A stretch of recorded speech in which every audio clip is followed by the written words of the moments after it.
vardın? Dört açık alayım. Sen milyon kurrun var. Neymiş? Sen davadın ne dediğini biliyorum. Ben onu izledim, ne bileyim? Yok ben biliyorum. Çıkalayım.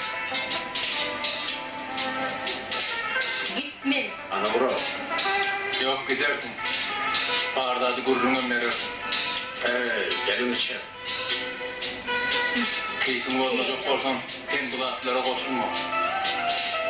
Ne mi?